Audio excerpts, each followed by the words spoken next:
11. The principle of detachment. Hello, my friend. Hello, whoever you are. Your name does not matter, nor where you were born, how old you are, what is your race or color, your religion or belief, or who is your spouse, how many children you have, what kind of economic or social condition you enjoy, nor your profession or occupation is important. Where you live is not important. None of these are important. How much intelligence you have is not important, nor is your mental capacity. Your abilities for doing things is not important. The sport that you practice is not important, or the political party you belong to or go to. I continue saying, none of these things are important. It does not matter if you are slim or overweight, if you are young or old, if your eyes are pretty or not. None of these things are important. By now you must be asking, why are none of these important? It's very simple. None of these attributes belong to you. Let's suppose that you were born in the US. Did you decide to be born there? Let's also assume you're a member of the Richmond family. Did you decide to be born into this family? Did you decide on being born rich or poor? Did you choose to belong to this or that political party? You might think you have. Let's assume that you are a medical doctor. What brought you to have such profession? Well, you can say, I decided it when I was in high school. Then I will answer, what made you make the decision? Did you create the causes that brought you to be a doctor? Did you concentrate your attention on medicine? Or did something unknown to you make medicine appealing? Yes, my friend, it is a little difficult. One must meditate deeply to understand the meaning of the circumstances leading to your present condition. But what is of importance is to acknowledge that we did not choose our conditions. Let's repeat. This principle states that the circumstances that brought you to your circumstances are not important. What is important and matters greatly is that you must understand that you did not select them, nor anything else about your condition.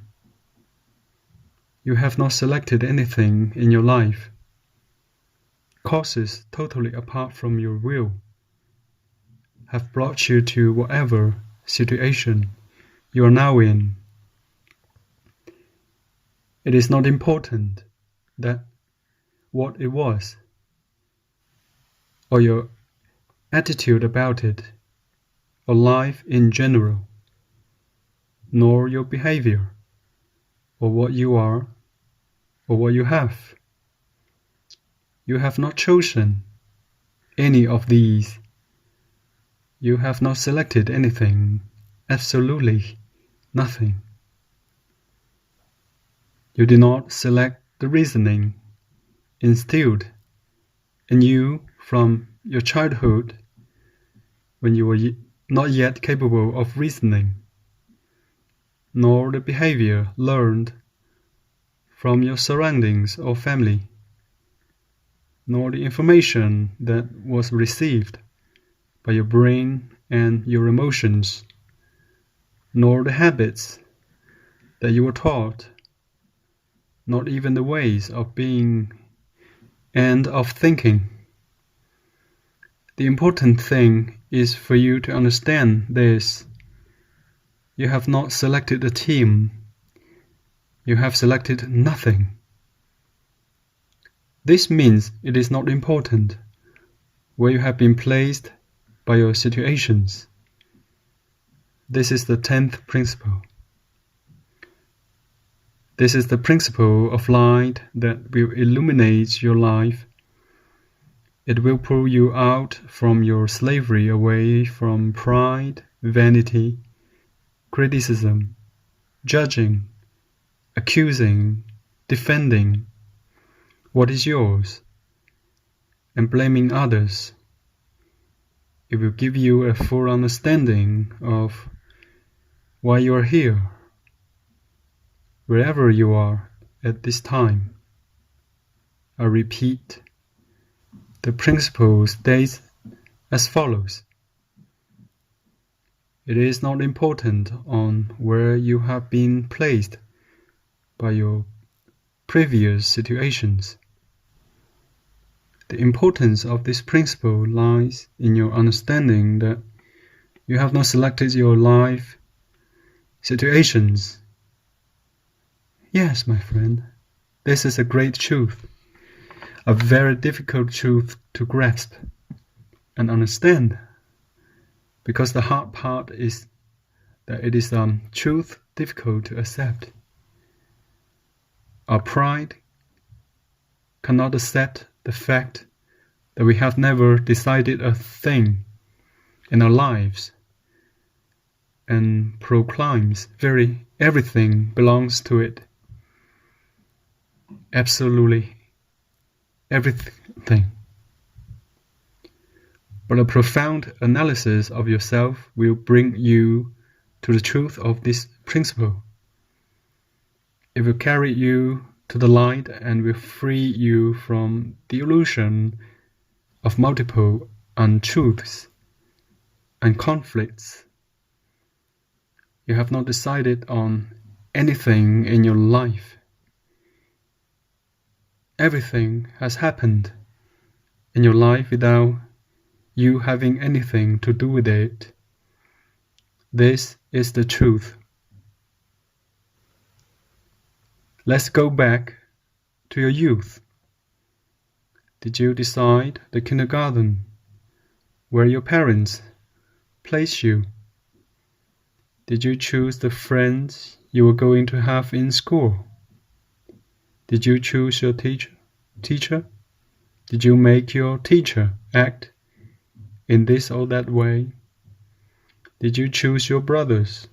Did you tell your parents to make a brother in this or that way?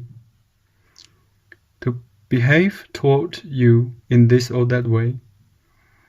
When you were a child, you had no power to decide, and the family sent you impressions, millions of them, every day. You were modeled as if plaster.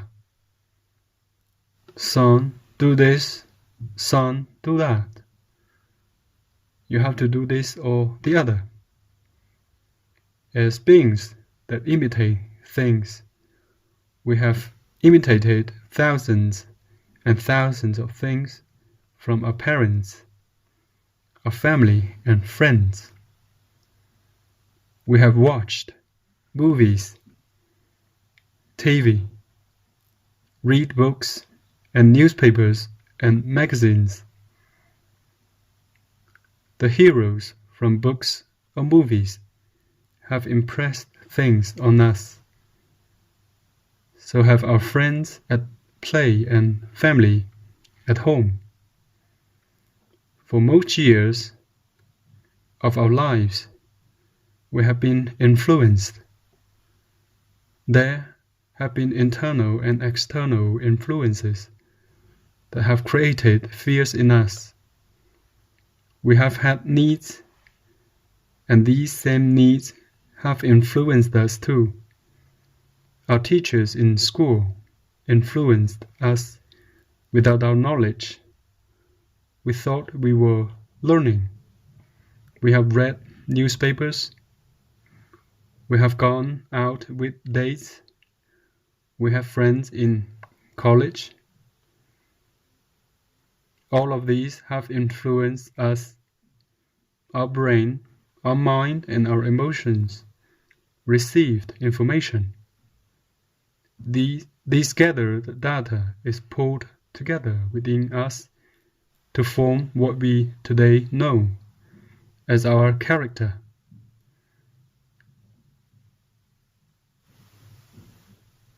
Our temperament, and the cause of our semi-conscious decisions. The selection of a career, the selection of a spouse, the selection of the neighborhood where we live, the type of house, the kind of friends and car we have, the sports club, the political party, all came from the same pool. Do you call yourself a Christian? Supposing your answer is yes, then you are also imprisoned by your religion. I believe that you are a thoughtful person, that you have common sense, that you realize why you have not selected any of the things you have. Reasons completely apart from your will have affected you from your early childhood and have carried you to do whatever you did to become you today. This, my friend, is the way. It is for us all, for all the human beings that inhabit this planet.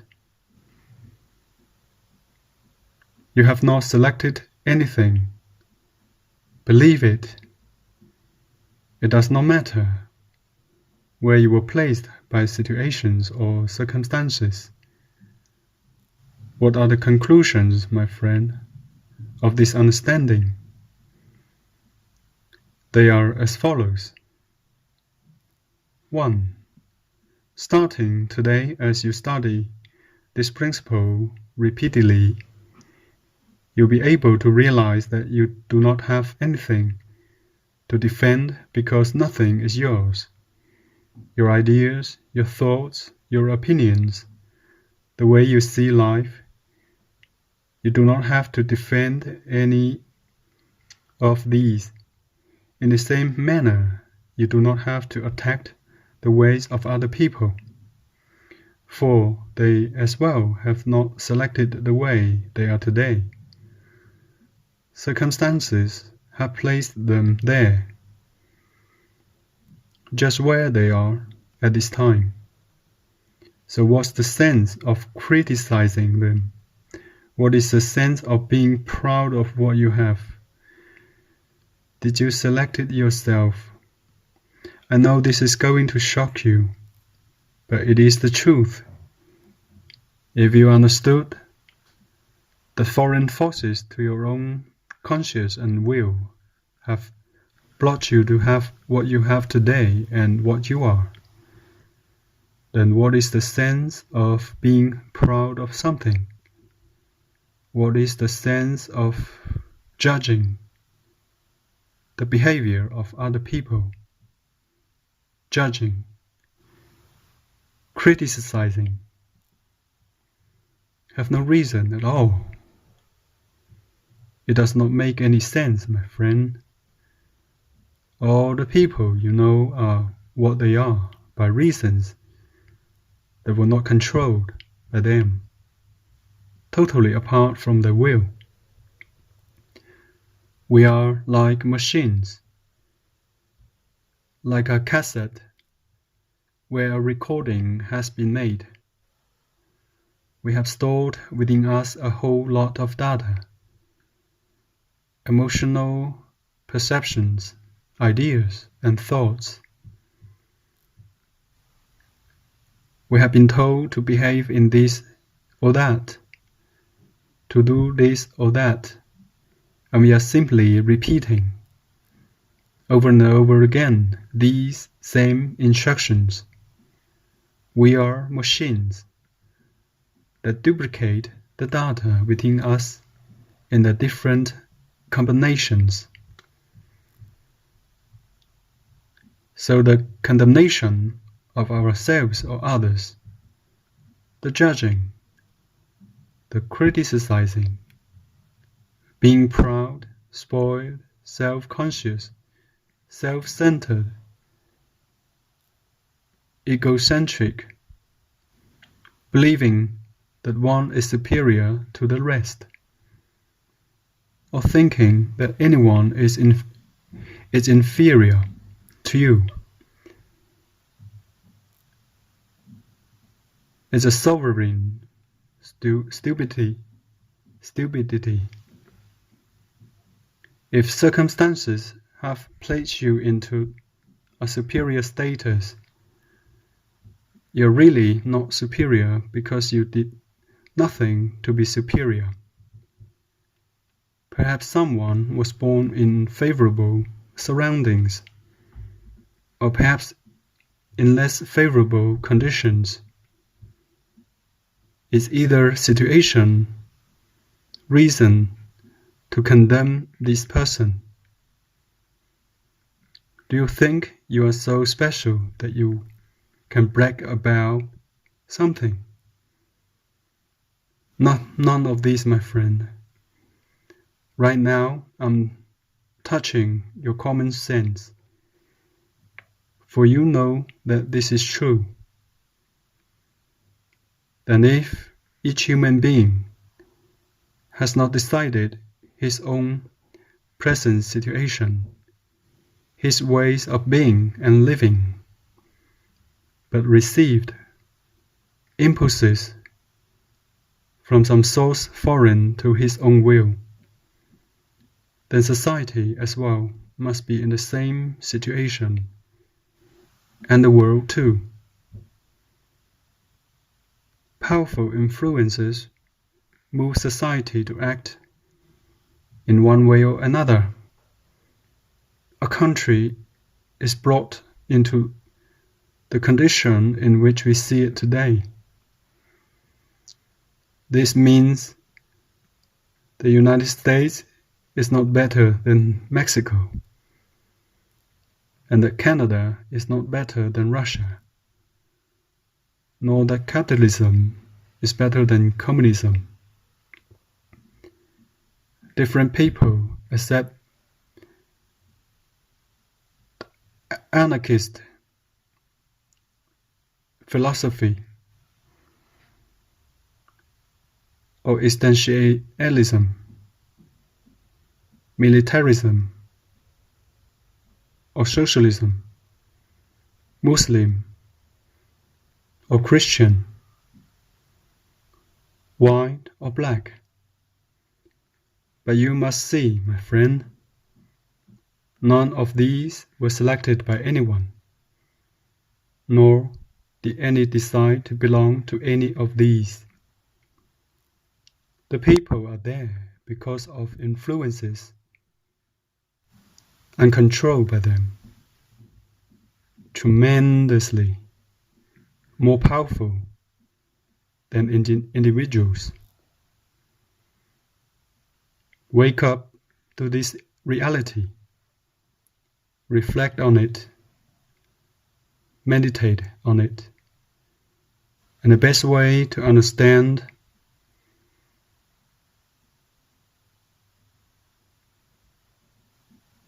it is for you to realize that you have not selected any of these things. You must realize this and wake up. You must analyze yourself. If you are good, perhaps your parents inspired you to be good. But if you are not good, it is because you want it to be so.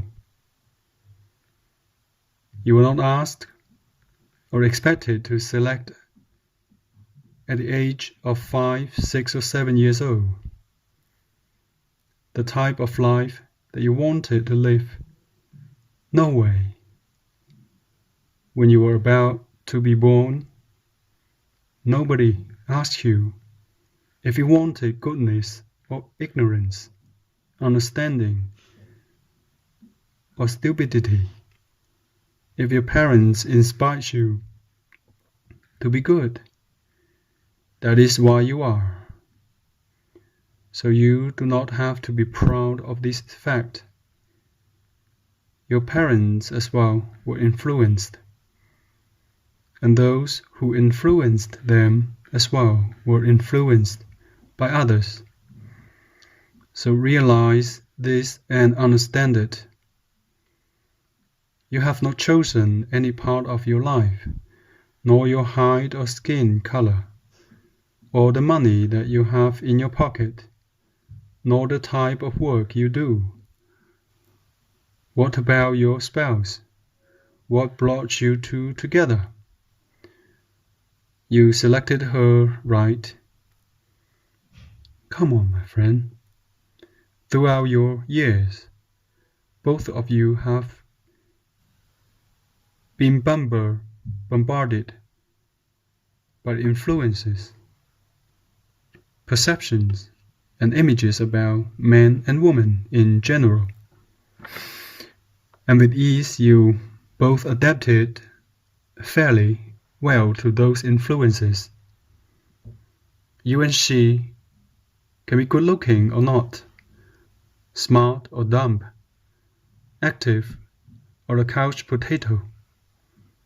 But neither of you decided a thing about your characteristics, nor about who found home. For you it's true you think you found her, and she, in her mind, thinks she found you. It happened that you found her, and she found you in the same manner, that you got your profession, the same way you found your job. All happened within the alternatives that you had within your reach at the time. My friend, I sense your thoughts on the right path. We are nothing. We are a body with minds and emotions that at birth were apparently empty.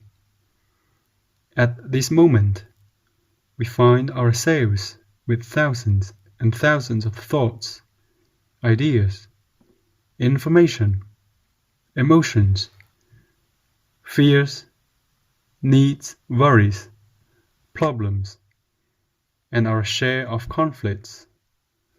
All of these are within us, but they are not us.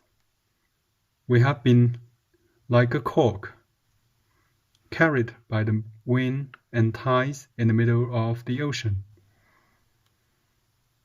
And we still are. We are slaves to the influences that reach us, the influences that we perceive every day through our 5 senses and through our mind and our emotions. We are nothing but slaves. We are programmed by stellar influences, our surroundings, politics, our profession, and we try to find the simpler way, the most ideal according to the way we are and see things. But nevertheless, we are slaves. Nothing but. We have never selected a thing, nothing. Do you like artichokes? Why? Why do you dislike corn? Why do you like some things and dislike others? It is not logical, is it? What we should really be asking is what are the influences or causes that make you like things and dislike others? Why do you do some things and not others? Why might you approve of capitalism instead of communism?